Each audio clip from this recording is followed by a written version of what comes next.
Pwede na to guys. Patayin na natin ang apoy para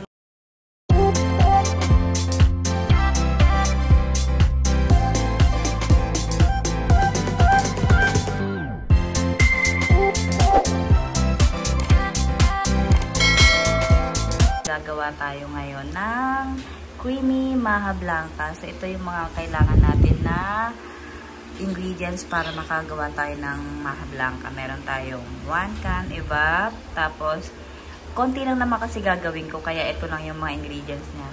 Yung cream corn, tapos condensed milk, syempre importante yung cornstarch para lumapot ang ating maha, tapos meron tayong Eden cheese para mamaya kapag ano na yung maha is ibubudbud na natin siya sa ibabaw ng ating maha blanca. Tapos meron ako ditong gata. Ito purong gata to talaga. Binili ko kanina sa labasan. Tapos ito yung ating magiging lagayan ng ating non-stick pan.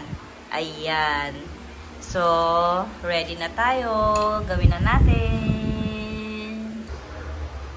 So, ayan, unahin muna natin ilagay yung ating biniling gata kanina. So, hindi ko na to i-strain kasi nakaano na to kanina dun sa pinagbilhan ko. So, naka-strainer na yan kanina doon.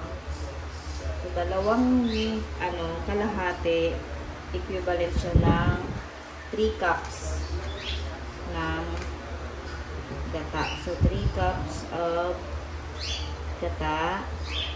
So, hindi muna naka-open yung apoy neto guys ha. Kasi kailangan muna natin i-combine lahat ng ingredients. Tapos, isunod natin yung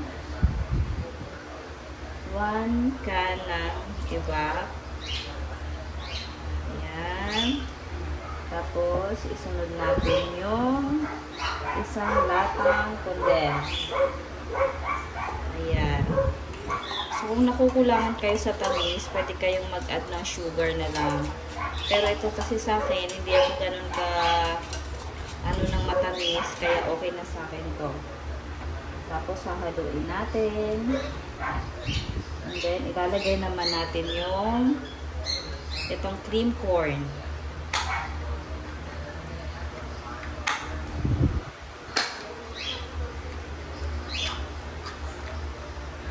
Guys, so yung pangmaha talaga siya. So meron siyang buo-buo pa. Ubusin natin to para mas masarap. So ito talaga yung mga nilalagay sa maha kapag gumagawa ng maha. Tapos, haluin lang natin hanggang sa magsama lahat ng ingredients na ilagay natin. Tapos, mag-add tayo ng 1 cup ng tubig. Pero, pwede naman evap ang ilalagay nyo para talagang walang halong tubig yung gagawin natin. So, ako 1 cup of water yung ilagay ko. Tapos, kapag nahalo na natin to, pwede na natin buksan yung apoy, isasalang na natin to hanggang sa pumulo, tsaka tayo maglalagay nito ng cornstarch. So, ito yung magiging pampalapot ng ating maha blanca. So, isasalang na muna natin to guys sa apoy. So, ayan, isasalang na natin siya at bubuksan na natin ang apoy.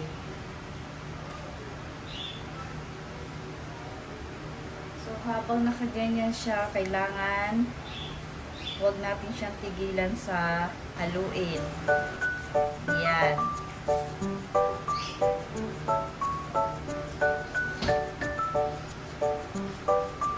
Hanggang sa kumulo. Kasi kapag hinayaan lang natin to, tapos kumukulo na siya, magdidikit na agad to sa loob, sa ilalim. So, dapat lagi natin siyang haluin ng haluin.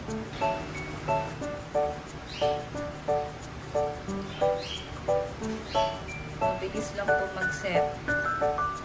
Kaya kailangan prepared tayo dyan pagdating sa maha.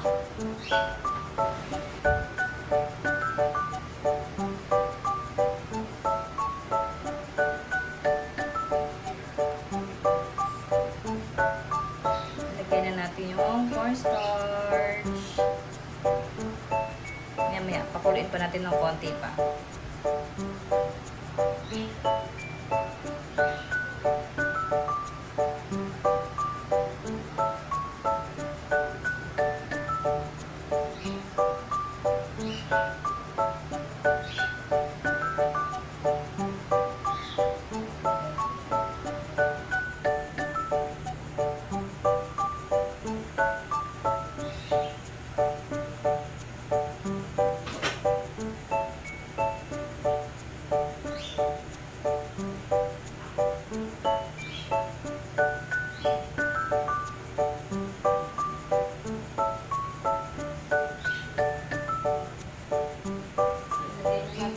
Yung cornstarch ng dahan-dahan. Huwag natin bibiglain. Ayan.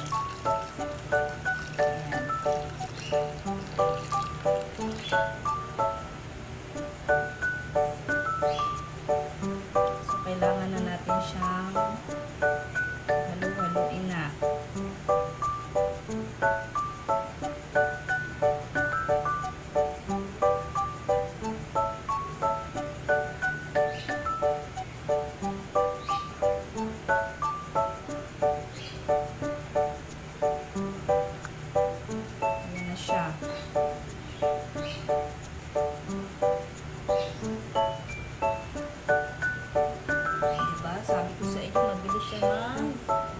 Set. Kaya kailangan lagi siyang haluin.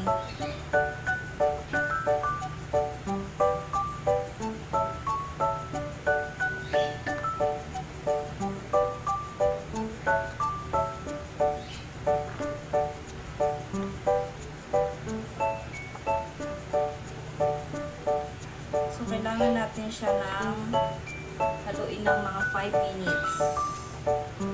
Kasi kailangan may makuha tayong yung consistency niya, yung thick niya.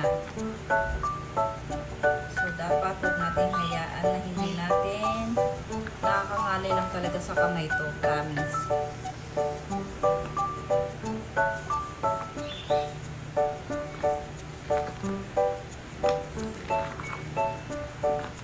Hina na yung apoy ko yan. Hindi ko na masyadong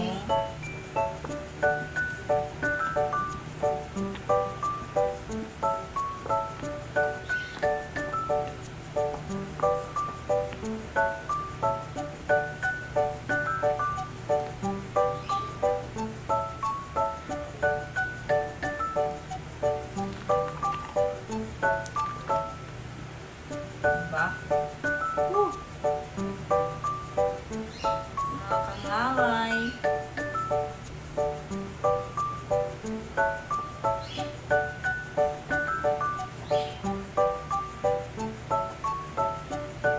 Grabe.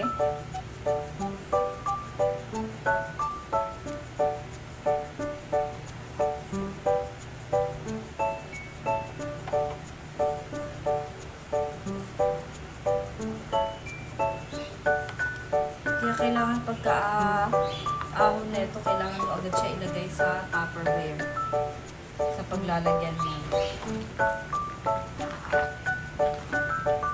So, pwede na ito guys. Patayin na natin ang apoy para malipat agad natin sa kanyang mga lagayan.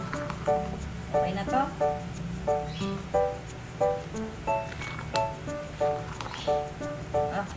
Init.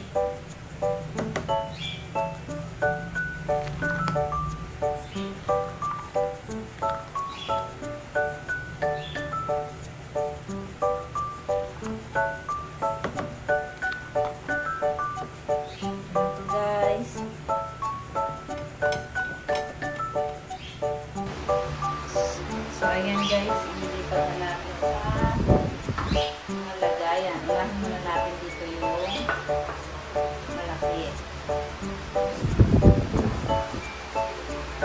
Grabe yung mga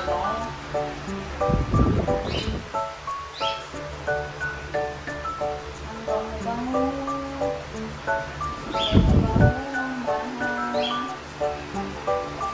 So, lagay muna natin ito dito. Yan, tapos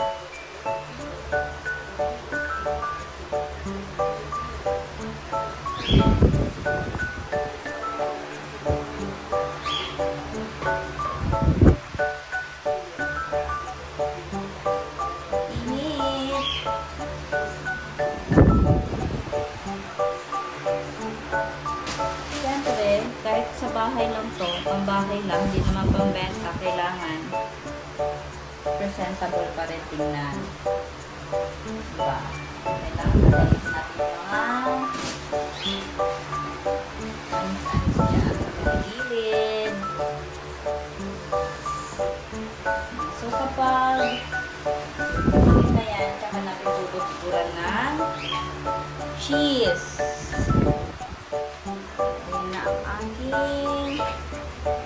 Creamy maha blanca. So, ayan na yung may natira pa. Mamaya, uubusin ko yan. So, antay lang muna natin yan lumabig, guys. Tapos, lalagyan natin ng cheese. Sa iba na natin siya, guys, ng cheese. Kasi, hindi na siya ganun ka-init. Saka, hindi naman ito mag-melt. Kasi, hindi naman ito melted na cheese na ilang ko pinili ko. Unahin na natin dito yung sa atin. Mas maraming cheese na sa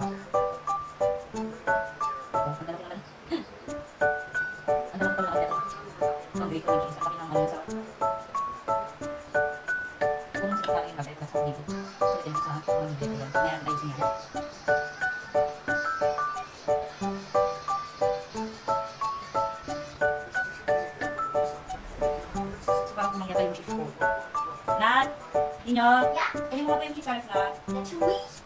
Mas masarap kung maraming cheese. Diba? Hindi lang cheese. Hindi ko ng konting cheese lang. Gusto ko maraming cheese. So, okay lang kamay ito kasi. A few moments later. Ayan. So, ito na ang ating creamy maha blanca. Wow!